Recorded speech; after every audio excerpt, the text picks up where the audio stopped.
The transport ship arrived 3 hours too late. Captain James Rodriguez stood on the bridge, staring at the screens showing what remained of New Harvest Colony. Smoke rose from every structure. The agricultural domes were shattered, their transparent panels scattered like broken glass across the red soil. Bodies lay in the streets, in the fields, in their homes. 47,000 people had lived on New Harvest yesterday. Today there were none. "Sir, we're getting the same reports from Prosperity Station in Green Valley," his communications officer said, her voice shaking. "Both colonies are gone. Total casualties estimated at 47,312. Rodriguez closed his eyes. 47,000. Farmers, teachers, children, doctors, engineers. People who had traveled across the stars to grow food and build new lives. All dead. Who did this?" he asked, though he already knew the answer. "Caldrex hegemony forces, sir. They jumped in with a battle fleet, bombed from orbit, then sent ground forces to finish anyone who survived the initial attack. It was systematic, planned." Rodriguez opened his eyes and looked at the planet below. New Harvest had been his wife's dream. She had planned to retire there, to finally see real sky and grow real food after 30 years in space. Now it was a graveyard. "Get me a channel to Earth," he said. "Command needs to see this." The message reached Earth 3 days later. Admiral Sarah Chen watched the footage in her office at Fleet Command headquarters.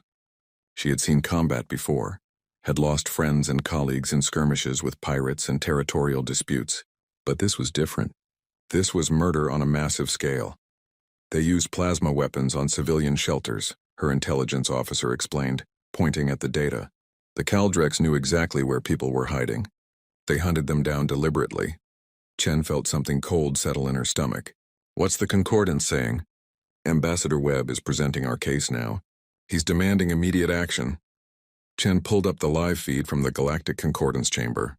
The vast hall was filled with representatives from 200 species, each seated in their species-specific environments. Humans occupied a small section near the back, relative newcomers to this ancient institution. Ambassador Marcus Webb stood at the speaker's platform. He was a career diplomat, gray-haired and normally calm. Today, his face was red with barely contained rage. 47,000 civilians, Webb said, his voice echoing through the chamber. "Not soldiers, not combatants, farmers, children. They grew food. They taught school.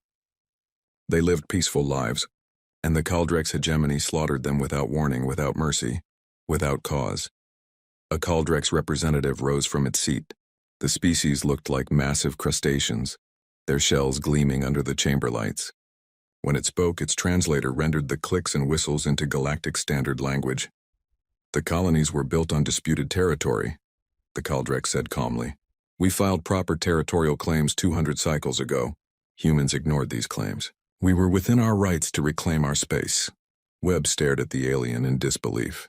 "Your territorial claim gives you the right to murder children?" "The deaths were unfortunate but necessary. Humans should have evacuated when warned." "There was no warning," Webb shouted. "Your fleet appeared and started firing immediately." The Concordance arbiter, a floating crystalline being that served as judge, made a sound like wind chimes. "Ambassador Webb, please control yourself. Such emotional displays are inappropriate in this chamber." Webb took a deep breath, forcing himself to calm down. "Arbiter, I formally request Concordance military intervention against the Caldrex hegemony for violation of the Protection of Civilians Accord." The arbiter was silent for a long moment. Around the chamber, representatives whispered to each other. "The Concordance has reviewed the Caldrex territorial claims," the arbiter finally said. "They are legitimate under historical precedent laws. While the loss of life is regrettable, the Caldrex acted within their legal rights. No intervention will be authorized." Webb felt the words like a physical blow. Legal rights? They committed genocide. They reclaimed territory. The civilian deaths, while tragic, were a consequence of human trespassing. The Concordance will not intervene in legitimate territorial disputes. This matter is closed. Webb stood frozen at the platform. Around him, other representatives were already moving on to the next topic, something about trade regulations. His people had been massacred, and the galaxy's response was to call it a property dispute. He returned to the human section where his staff waited. A young aide named Sarah Martinez looked at him with wide eyes. "Sir, what do we do now?" Webb looked back at the Concordance chamber. at the hundreds of species who had just dismissed human lives as irrelevant. 80 years ago, humanity had joined this institution filled with hope, believing they were entering a civilized community of species who valued peace and justice. They had been wrong. "Get me a secure line to President Vulkov," Webb said quietly. "Tell her we need to talk. Tell her the Concordance has failed us."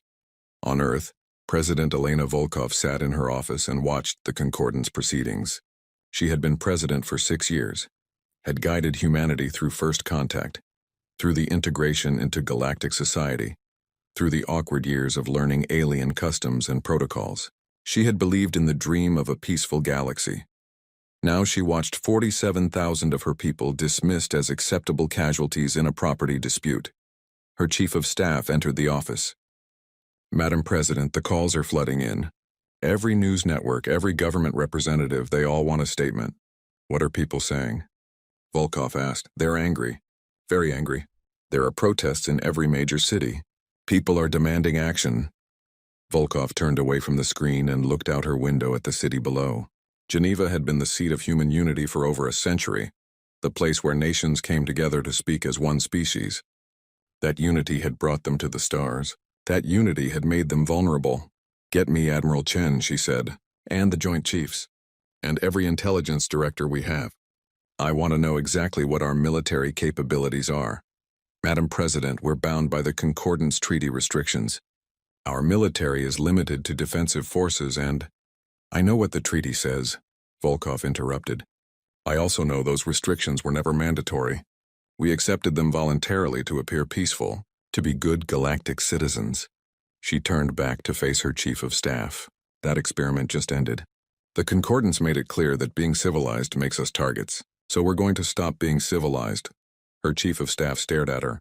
"Ma'am, humanity survived 10,000 years of killing each other before we reached the stars. We know how to wage war. We're very, very good at it. We just chose not to." Volkov's voice was cold now, emptied of emotion. "The Caldrex and the Concordance just reminded us why we learned those skills in the first place. They're about to learn what humans are like when we stop pretending to be something we're not." She pulled up her communication system and began composing a message. "Not to the Concordance, not to the Caldrex. To every human colony, every ship, every outpost across human space. 47,000 of our people are dead," she would tell them. "And the galaxy calls it legal.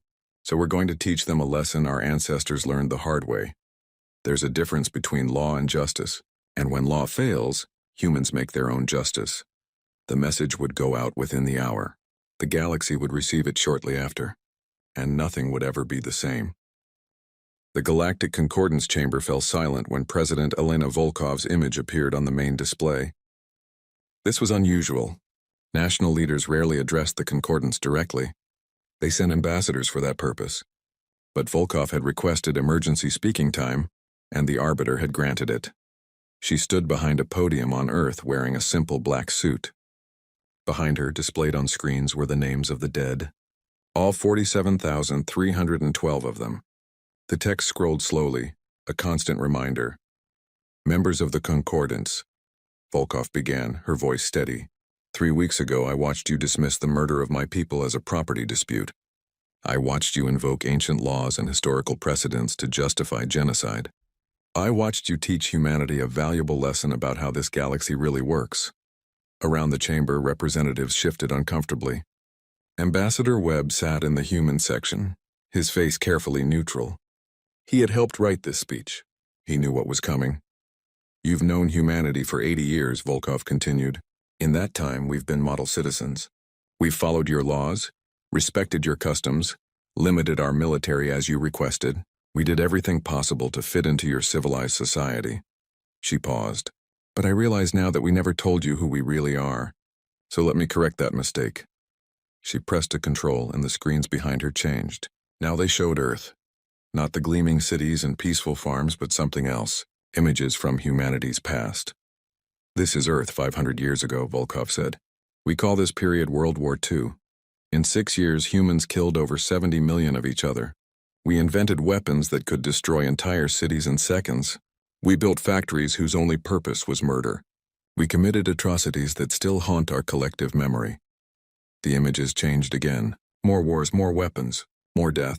This is World War I, 20 million dead in 4 years. We used poison gas on each other.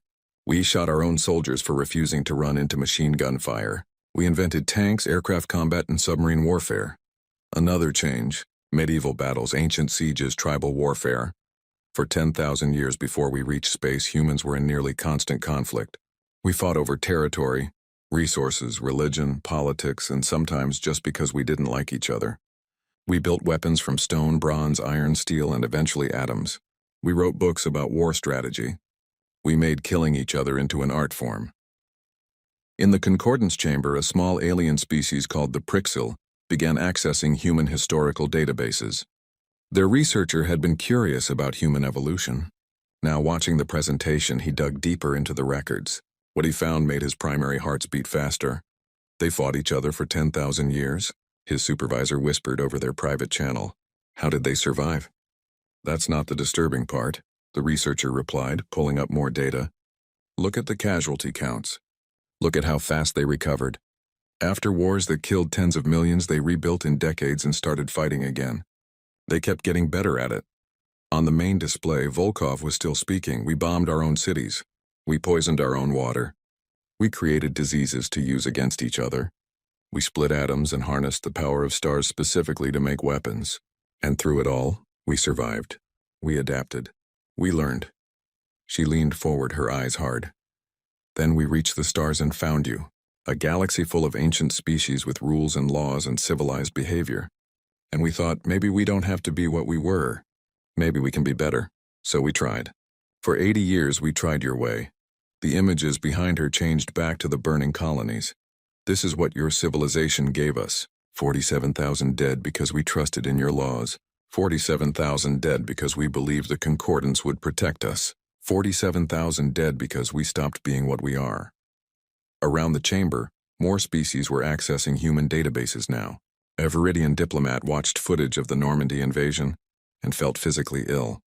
Thousands of humans running into gunfire, climbing over the bodies of their friends to keep attacking. Another watched video of nuclear testing and calculated the yield. Weapons powerful enough to shatter continents, and humans had built thousands of them. You've mistaken our restraint for weakness, Vulkov said. You've mistaken our desire for peace as inability to wage war. Let me be clear. Humanity knows how to fight. We are terrifyingly good at it. We just chose not to, out of respect for your civilization. She straightened. And when she spoke again, her voice was ice. As of today, humanity formally withdraws from all military limitation clauses of the Concordance Treaty. We remain members of the Concordance for trade and diplomatic purposes, but we will no longer accept restrictions on our defensive capabilities. We will no longer rely on Concordance justice to protect our people. The Caldrex representative rose from its seat. You cannot threaten the hegemony. We are a major power. We have— Sit down, Vulkov said simply. I'm not threatening anyone. I'm explaining reality. You killed 47,000 humans because you thought you could.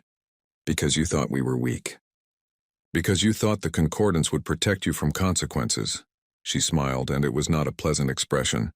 You were wrong on all 3 counts. The Caldrex hegemony will answer for what they've done. Not in this chamber under these laws that failed us, but under the oldest law in the universe, the law of consequences. You murdered our people. Now you'll learn what humans do to those who hurt us. The arbiter made its wind chime sound, sharp and angry. President Vulkov, you cannot declare war in this chamber. The Concordance forbids— I'm not declaring war, Vulkov interrupted. I'm declaring that we're done pretending to be something we're not. What happens next is between humanity and the Caldrex. The Concordance made it clear you won't interfere in territorial disputes. Her smile widened. We're about to have a territorial dispute. Ambassador Webb stood and walked to the exit. The other human representatives followed him. As they left, Vulkov delivered her final message. To the species of this galaxy, humanity wanted to be your friends. We wanted to be civilized, peaceful, and cooperative. The Caldrex and this Concordance just taught us that civilization is a luxury only the strong can afford. So we're going to be strong.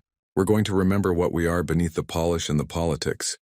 The screens behind her changed one last time, showing a human soldier from ancient times, scarred, exhausted, but still standing. We're survivors. We crawled out of caves and built cities. We nearly destroyed ourselves a dozen times and came back stronger. We turned our own world into a paradise after using it as a battlefield for millennia, and now we're going to show you what that means." The transmission ended. The chamber erupted in chaos. Some species demanded immediate action against humanity. Others sat in shocked silence processing what they'd just heard. The Caldrex representative was clicking angrily, demanding Concordance protection. In the human section, now empty except for one junior aide, a message came through on the secure channel. It was from Admiral Chen, broadcasting to every human ship in colony. "Fleet mobilization begins immediately. All restrictions lifted. War protocols activated. Time to show them who we are." Across the galaxy, humans who had been farmers and traders and teachers received their messages. They went to storage facilities they'd hoped never to open. They pulled out weapons and armor that had been packed away as relics of a barbaric past. They remembered training they'd done just in case, training they'd thought would never be needed. In the Concordance chamber, the Prixil researcher finally finished reviewing human history. He turned to his supervisor, his small body trembling. "We made a terrible mistake," he said quietly. "All of us. We thought they were like us, that they'd evolved past violence. But they didn't evolve past it.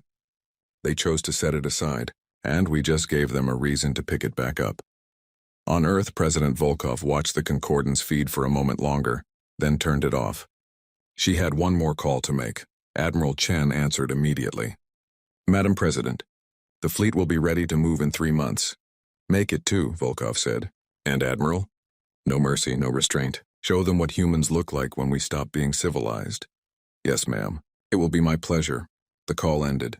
Vulkov sat alone in her office looking at the names still scrolling on her screen. 47,312 names. She had memorized everyone. "You wanted our territory," she whispered to the absent Caldrex. "Now you'll learn what it cost to take it from us." Outside, the sun was setting over Geneva, but across human space in shipyards and factories and training facilities, a different kind of sun was rising. The fires of industry, of preparation, of controlled fury. Humanity was going to war, and the galaxy was about to remember why civilizations fear the dark. The shipyard above Earth had been quiet for decades. Built during humanity's expansion into space, it primarily constructed colony ships and cargo haulers now, peaceful vessels for peaceful times. That changed overnight.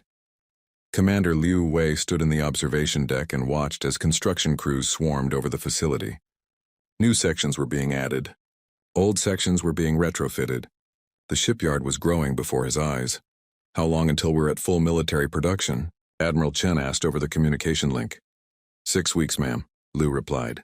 "We're pulling workers from every civilian project. The Mars yards are already online. Luna Station will be ready in 3 weeks." "Not fast enough," Chen said. "We need ships now." "With respect, Admiral, we're already breaking every speed record in existence. But we can't build warships the same way we build colony ships. The armor alone—" "I've seen your designs," Chen interrupted. "They're too fancy. Strip them down. I don't need elegant ships. I need ships that can fight and keep fighting." Liu pulled up his design screens. "Admiral, these designs are already simplified compared to Concordance standard warships. If we reduce complexity further, good, reduce it. I want ships that a crew can repair with basic tools and spare parts. I want redundant systems. I want vessels that can take damage and not die." Liu thought about that. He looked at his designs with new eyes. Concordance warships were beautiful, efficient machines. Each system perfectly integrated, elegant in their complexity. But elegant meant fragile. Integrated meant a single failure could cascade through the whole ship. "You want warships built like the old naval vessels," Liu said slowly. "Compartmentalized, simple, tough." "Exactly. Our ancestors built ships from steel that could take torpedo hits and keep sailing. Build me the space version of that." Liu began modifying his designs. He removed the elegant curves, the streamlined profiles. He added armor, thick and heavy. He separated systems so damage to one wouldn't affect others. He added backup systems, then backups for the backups. The ships became blocky, ugly things, but they would be nearly impossible to kill. "These won't be pretty," he warned. "I don't need pretty," Chen replied. "I need functional." "How many can you build?" Liu ran calculations. "With full industrial conversion, maybe 200 capital ships in 6 months. 400 smaller vessels." There was silence on the line. Then Chen laughed, actually laughed. "Commander, the Caldrex have 800 capital ships total. built over 2 centuries. You're telling me we can build a quarter of that in 6 months? Yes, ma'am. Humans are really good at mass production when we want to be. We learned that skill during our world wars. Then do it. And Commander, don't stop at 6 months. Keep building. I want 1,000 ships within a year. The call ended. Liu looked at his teams, at the shipyard expanding around him, at the industrial capacity of an entire species turning toward a single purpose. They could do this. Humanity had always been good at building things. They were about to remember how good. On Mars, the factories that built terraforming equipment shut down. Engineers retooled the assembly lines. Within weeks, they were producing weapons instead. Plasma cannons, missile systems, point defense arrays. The equipment wasn't as sophisticated as Concordance standard weapons, but it didn't need to be. It just needed to work. Dr. Sarah Martinez stood in her laboratory on Luna Station, looking at the device on her workbench. It was a missile guidance system, something that had been theoretical until last month. Now it was real. This violates about 6 different Concordance weapons treaties, her assistant said nervously. We're not bound by those treaties anymore, Martinez replied. They made that clear when they let our people die. But this is a kinetic kill weapon. The treaty bans those specifically because they're too destructive. Martinez looked at her assistant. The Caldrex used plasma weapons on civilian shelters. They hunted down children. And you're worried about a treaty? The assistant was quiet. Besides, Martinez continued, the treaty banned them as inhumane. But you know what else is inhumane? Genocide. So we're going to use every weapon we can think of. If the galaxy doesn't like it, they should have protected us when we asked. She packaged the guidance system and sent it to manufacturing. It would be in production by next week. Across human space, similar scenes played out. Weapons designers pulled out old files, concepts that had been shelved as too aggressive for a peaceful species. They dusted them off and put them into production. Nuclear-pumped lasers, relativistic kill missiles, autonomous hunter drones. Weapons that had been deemed uncivilized were now deemed necessary. A Concordance observer named Caldrex had been assigned to monitor human military buildup. It was standard procedure when a species withdrew from military limitation treaties. Caldrex was supposed to report on potential threats. What he found terrified him. He sent his first report to the Concordance 3 weeks after humanity's withdrawal. Human industrial capacity far exceeds estimates, he wrote. They've converted 70% of civilian production to military purposes in less than 1 month. Shipyard construction has increased by 400%. Weapons production is unprecedented. He attached data files, numbers that seemed impossible. A species building warships faster than most species could build cargo haulers. His supervisor sent back a message. Check your calculations. These numbers cannot be correct. Caldrex double-checked, then triple-checked. The numbers were correct. Humans have been building things for 10,000 years, he replied. They've gotten very efficient at it. During their World War II, they produced over 300,000 aircraft in 4 years. They built entire fleets of warships in months. This is what they do when threatened. He sent another report a month later. Human warship design philosophy is concerning. Their vessels lack elegance but possess extreme durability. Test data suggests their ships can continue fighting with up to 60% hull breaches. They've compartmentalized every system. Destroyed 1 reactor, 3 backups activate. Breach the hull, automated systems seal it. Kill the crew in 1 section. The rest of the ship keeps fighting. He paused, then added a personal note. These are not ships designed for quick battles. These are ships designed for wars of attrition. Ships built by a species that expects to be hurt but refuses to die. His third report was the most disturbing. Human weapons systems show a fundamental philosophical difference from Concordance military technology.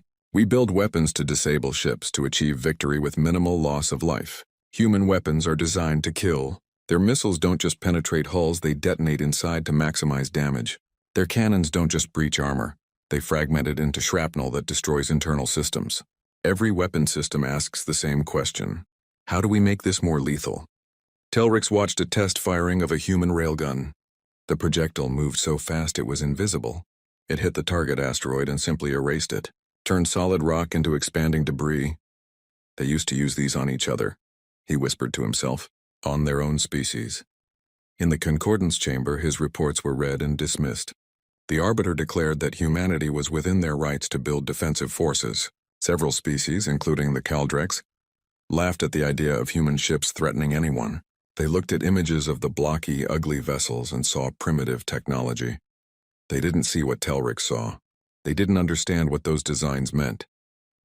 Admiral Chen stood in her new flagship's command center.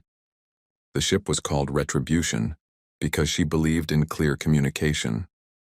It wasn't the fastest ship. It wasn't the prettiest. But it was the toughest thing humanity had ever built. All systems green, her first officer reported. Fleet reports ready status. 200 capital ships, 400 support vessels. Another 100 ships will be ready next month. Chen looked at the tactical display. 600 ships where 6 months ago they'd had barely 50 patrol vessels. She thought about the Caldrex, about their ancient fleet of 800 ships that had been built slowly over centuries. "What's our current location?" she asked. "Earth orbit, ma'am. Set course for Caldrex space. Maximum speed." "Ma'am, shouldn't we wait for the rest of the fleet?" Chen shook her head. "They can catch up. I've waited long enough. It's time to collect the debt." The fleet began moving, hundreds of ships accelerating away from Earth. On the hull of each vessel, painted in white letters, were the names of the dead colonies: New Harvest, Prosperity Station, Green Valley. And below them a count 47312. They weren't just ships. They were memorials. They were messages. They were promises. Back in his observation post, Caldrex watched the human fleet depart. He sent one final report to the Concordance. "The humans are coming. They've built a fleet in 6 months that rivals major powers who've been building for centuries. Their ships are designed for sustained combat. Their weapons are designed for maximum destruction, and they're angry." He paused, considering his next words carefully. The Concordance dismissed them as primitive. The Caldrex dismissed them as weak. Everyone assumed that because humans wanted peace, they couldn't wage war. We were all catastrophically wrong. These are the same humans who fought themselves for 10,000 years. The same humans who built weapons powerful enough to destroy their own world. They just stopped using those skills. Now they've remembered.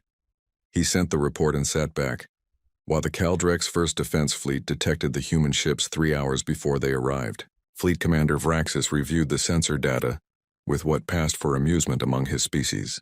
600 human vessels approaching in loose formation. Primitive, blocky ships that looked like cargo haulers with guns attached. "They're bringing their entire fleet," his tactical officer reported. "Should we alert 2nd and 3rd Fleet?" Vraxis made a clicking sound that indicated negative. 600 ships against our 800? Let them come. We'll crush this upstart species and teach the galaxy what happens when primitives challenge their betters. The Caldrex fleet moved to intercept. They formed elegant battle formations, perfected over centuries of warfare. Each ship knew its position, its role, its function. It was beautiful, really. A dance of destruction. The human fleet didn't form any recognizable pattern. They just kept coming, spread across a wide front, disorganized, chaotic. "They don't even know how to fight." Vraxis clicked in satisfaction. "Prepare to fire. Target their command ships first." The Caldrex opened fire at maximum range. Plasma bolts and energy beams crossed the distance between fleets. Several hit human vessels. The humans didn't even try to dodge. "Damage reports?" Vraxis asked. "Minimal, Commander. Their armor is surprisingly thick." Weapons had little effect. Vraxis felt a flicker of concern. "Increase power. All weapons, maximum output." The Caldrex fleet fired again. This time the weapons burned through armor, breached hulls. 3 human ships took critical damage. Vraxis waited for them to fall back or explode. They kept coming. "Commander, those 3 ships are still fighting. Their weapons are still active." "How?" "We breached their hulls. They should be dead." On board the damaged human vessel Defiant, Captain James Chen surveyed his ship's status. Sections 3 through 7 were open to space. 14 crew members dead. 2 engines offline. But the ship's main systems were intact, protected by internal bulkheads and redundant power systems. "Engineering, can we keep fighting?" "Yes, sir. We've sealed the breaches. We're down to 60% capacity, but we're operational."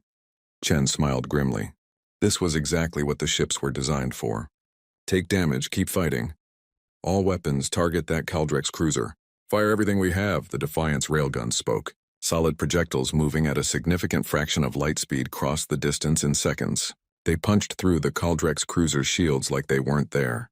The cruiser's elegant armor, designed to deflect energy weapons, did nothing against solid metal moving at impossible speeds. The projectiles went through the ship's entire length and came out the other side. The cruiser broke apart, its compartmentalized systems catastrophically failing as the internal structure shattered. Target destroyed, the weapons officer reported. Acquiring next target. Across the battlefield, Vraxis watched in horror as human weapons tore through his fleet. The humans weren't using energy weapons. They were using kinetic weapons, mass drivers, railguns, primitive technology that nobody had used in warfare for centuries because energy weapons were more efficient, more civilized.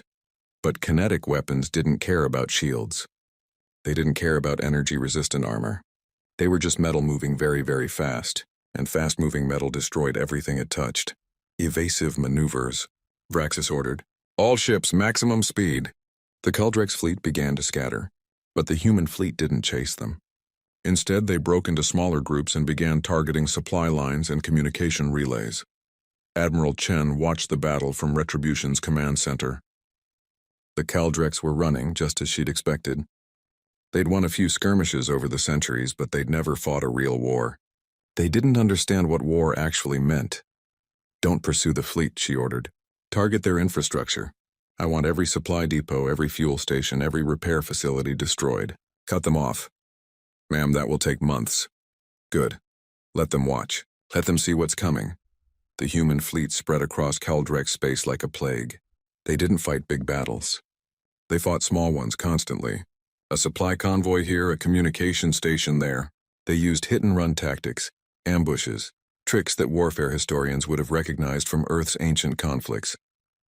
The Caldrex tried to respond, but found themselves fighting ghosts. Human ships would appear, attack and vanish before reinforcements could arrive. They used every advantage they could find. They hacked communication systems, broadcasting the names of the dead colonists on every frequency. They used psychological warfare, letting Caldrex crews watch videos of what their people had done to human civilians.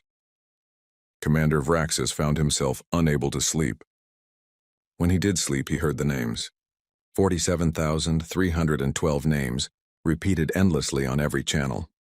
3 weeks into the conflict, the Caldrex tried a counterattack. They massed 300 ships and attacked a human mining operation. It was a trap. The human ships at the mining operation were bait. When the Caldrex fleet committed to the attack, they found themselves surrounded by human reinforcements that had been hiding in the system's asteroid field. The battle was brutal and short. Captain Maria Rodriguez commanded one of the ambushing vessels. She watched the Caldrex fleet realize their mistake, watched them try to escape. She remembered New Harvest, the colony her wife had dreamed about. She remembered seeing the bodies. No mercy, she said quietly. They gave none. They get none. Her fleet tore into the Caldrex ships. They didn't just disable them. They destroyed them. Completely. Utterly. When the battle ended, 300 Caldrex ships had become debris fields. The Concordance sent an emergency message to the human fleet. The Arbiter itself made the call. Admiral Chen, you must cease these attacks immediately. The Caldrex have requested Concordance mediation. You're violating... We left your Concordance, Chen interrupted. We're not bound by your rules anymore. But the level of destruction is a fraction of what they did to our colonies. 47,000 civilians. Tell me, Arbiter, how many Caldrex civilians have died? There was silence. None, Chen continued. Because we're only targeting military assets. We're fighting a war. They committed genocide. Don't talk to me about destruction. The Concordance demands. Chen ended the call. The war continued. The Caldrex grew desperate. They tried massing their entire fleet for one decisive battle. The humans refused to engage. Instead, they attacked Caldrex home space, destroying orbital facilities and industrial centers. Not the planets themselves, just the infrastructure. The Caldrex fleet rushed home to defend their core worlds. The humans vanished, appearing in a different sector to attack supply lines again. It was maddening. The Caldrex couldn't pin down the human fleet long enough to destroy it. They're not fighting like a civilized species, Vraxis complained to his superiors. They use ambushes, false surrenders, psychological attacks. They don't follow any rules.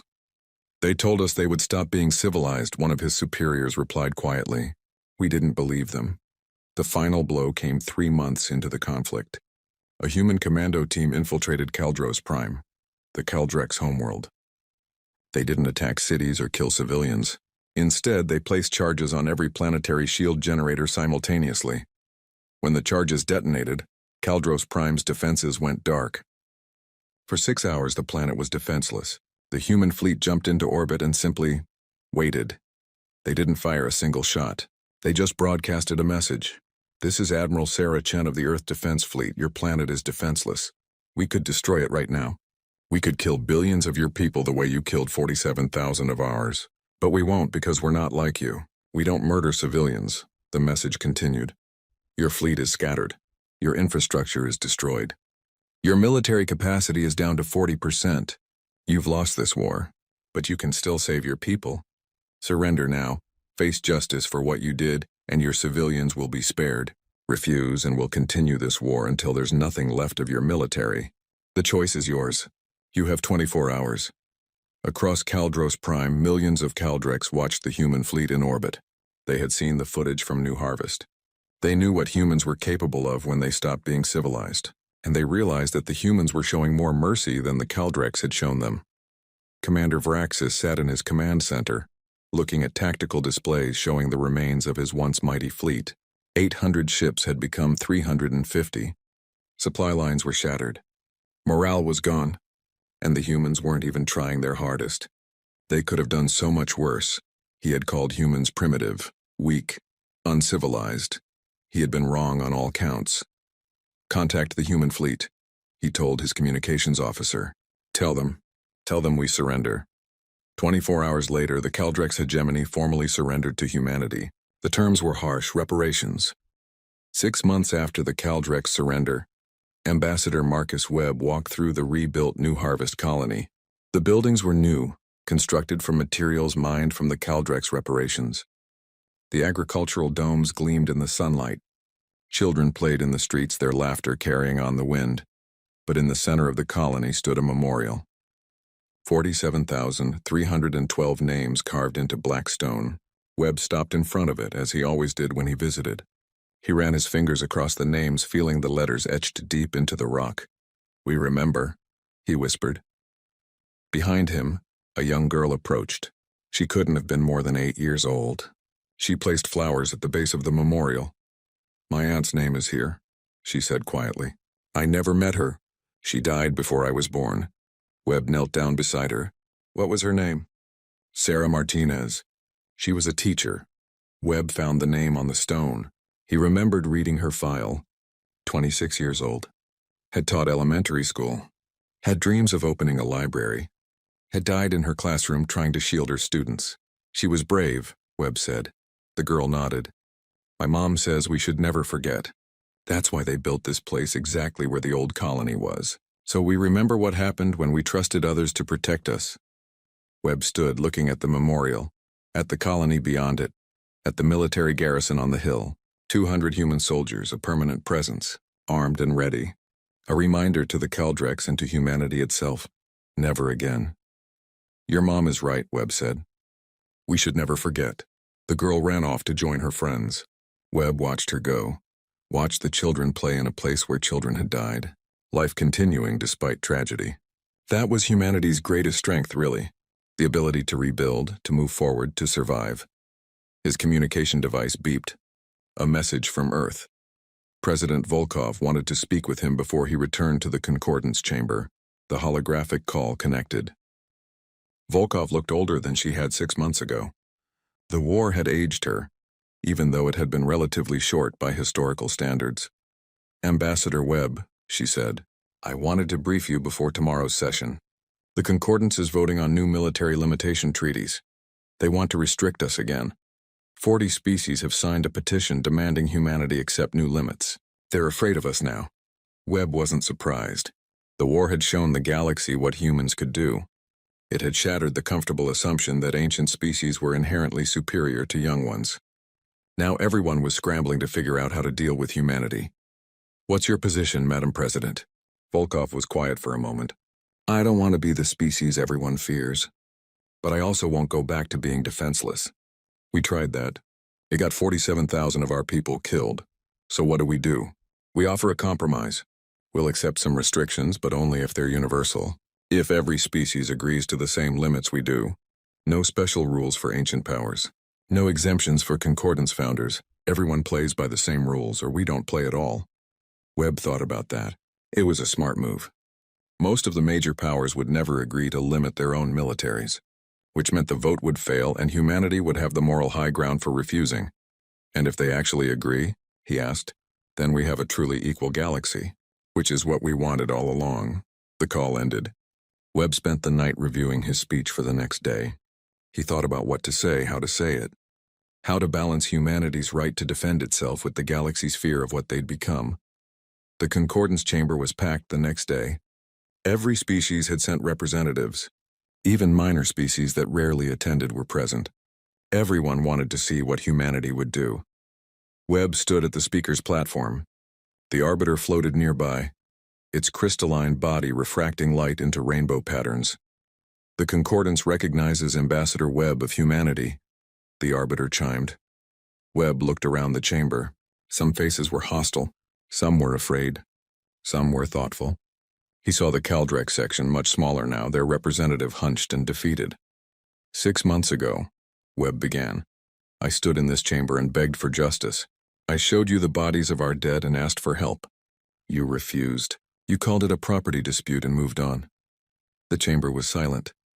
Today you want to talk about restrictions, about limits, about controlling the dangerous humans who dared to defend themselves. He paused. So let me be clear about humanity's position. He pulled up a display showing human military capacity. The numbers were staggering. Over 2,000 ships now. Weapons that made Concordance-approved technology look like toys. An industrial base that could sustain war indefinitely. We could continue building. We could create a fleet that would make every other species irrelevant. We have the capacity. We have the knowledge. We survived 10,000 years of warfare. We know things about conflict that most of you have forgotten or never learned. Around the chamber, representatives shifted nervously. But we don't want that, Webb continued. We never wanted that. We wanted to be part of a civilized galaxy. We wanted to trust in laws and justice. We wanted to believe that the Concordance would protect us. He let that sink in. You failed us. But we don't want to fail you the same way. So here's our proposal. Universal military restrictions. Every species accepts the same limits. No exemptions. No special treatment for founders or major powers. We'll restrict our military if everyone else restricts theirs equally. The chamber erupted in noise. Representatives arguing with each other, with their own delegations, with anyone who would listen. The major powers were outraged. Smaller species were excited. Everyone had an opinion. The Arbiter made a loud chiming sound that meant silence. Ambassador Webb, it said. You know such restrictions would never be accepted by the established powers. Then I guess we won't accept them either, Webb replied. You can't have it both ways. You can't demand we be weak while you remain strong. That's not justice. That's not equality. That's just fear. A representative from a species called the Viridian stood. They were one of the founding members of the Concordance, an ancient and powerful civilization. The young species demands equality, the Viridian said, its voice dripping with contempt. You've been in space for barely a century. We've maintained order in this galaxy for millennia. You think you deserve the same status as us? Webb looked at the Viridian for a long moment. 6 months ago we would have said no, he finally replied. We would have deferred to your experience, your wisdom, your age. But you know what? Age doesn't mean wisdom. Power doesn't mean justice. You've had millennia to build a fair system and you failed. You let genocide happen because it was politically convenient. So yes, we demand equality. Because we've proven we can take it if you won't give it. The Viridian started to respond, but Webb cut him off. Here's what's going to happen. You're going to vote on our proposal. If it passes, wonderful. We'll all restrict ourselves equally and build a truly fair galaxy. If it fails, humanity will continue building our military. We'll protect ourselves and any other species who wants our protection. And you'll have to live with the fact that the scary young species is now powerful enough to ignore you. He paused. The choice is yours. You can accept us as equals or you can fear us as threats. But you can't dismiss us as irrelevant anymore. Those days are over. Webb left the platform. As he walked back to the human section, he passed the Caldrex representative. The alien looked at him with what might have been respect. You've changed the galaxy, the Caldrex said quietly, whether they admit it or not. You changed us first, Webb replied. We would have been happy staying peaceful, but you taught us that peace is only possible between equals. So we became your equals. The vote took place 3 hours later. The universal restriction proposal failed as expected. Only 15 species voted in favor. The major powers all voted against it, unwilling to limit their own militaries. President Vulkov addressed the Concordance after the vote results were announced. "We gave you a chance to create a fair system," she said. "You refused. So humanity will continue to maintain a military capable of defending ourselves and our allies. We're not interested in conquest or domination, but we're also not interested in being victims again." She looked directly at the camera, and Webb knew she was speaking not to the Concordance, but to every human watching. "We learned a hard lesson these past months. Civilization is valuable, but it's not survival. Justice is important, but it requires strength to enforce.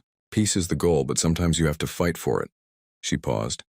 "We're not going back to who we were before. We can't. 47,000 of our people are dead because we trusted in systems that failed us. We honor their memory by ensuring it never happens again. We remember what we are: survivors, builders, fighters, and we'll never apologize for that again." The transmission ended. The Concordance chamber dissolved into chaos. Some species demanded sanctions against humanity. Others quietly approached Webb about defense agreements. A few just sat in shocked silence, trying to process how the galaxy had changed so quickly. Webb returned to his office and found a message waiting. It was from Admiral Chen.